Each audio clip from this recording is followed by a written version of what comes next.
నమస్తే అండి. Welcome to Myra's world. ఈరోజు వీడియోలో 1 సంవత్సరం పైబడిన పిల్లల కోసం ఇంకొక మంచి రెసిపీ చూపించబోతున్నాను. దీనికోసం ముందుగా స్టవ్ ఆన్ చేసి ఒక కడాయిని పెట్టుకొని ఇందులో 1 టేబుల్ స్పూన్ ఆయిల్ని వేసుకోవాలి.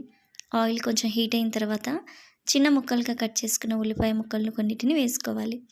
ఈ ఉల్లిపాయ కొంచెం వేగిన తర్వాత ఒక వెల్లుల్లి రెబ్బను పొట్టు తీసి చిన్న ముక్కలుగా కట్ చేసుకొని వేసుకోవాలి.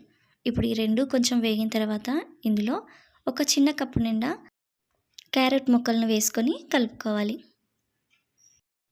ఇలా 1 నిమిషం పాటు కలుపుకున్న తర్వాత ఇప్పుడు ఇందులో 1/2 కప్ తరిగిన టమాటాలను వేసుకోవాలి. తర్వాత ఇందులో కొద్దిగా ఉప్పు వేసి కలుపుకోవాలి.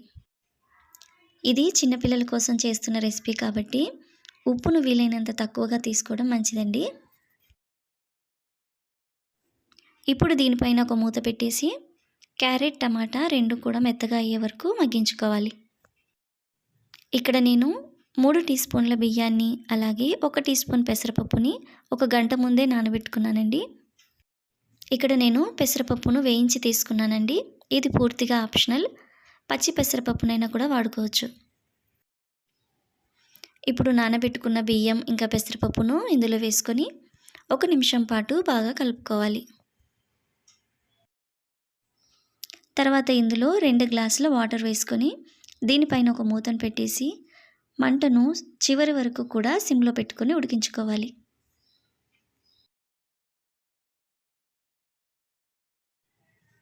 వీడియోలో చూపిస్తున్నట్టుగా ఇలా మెత్తగా అయ్యే వరకు దీనిని ఉడికించుకోవాలి.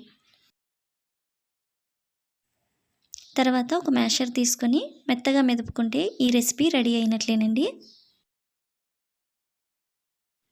ప్రోటీన్, కార్బోహైడ్రేట్స్, ఫైబర్ ఇంకా ఏ విటమిన్ ఇన్ని పోషకాలు ఉండే ఈ రెసిపీ మీకు నచ్చినట్లయితే మీరు కూడా మీ బేబీకి ఒకసారి ట్రై చేయండి.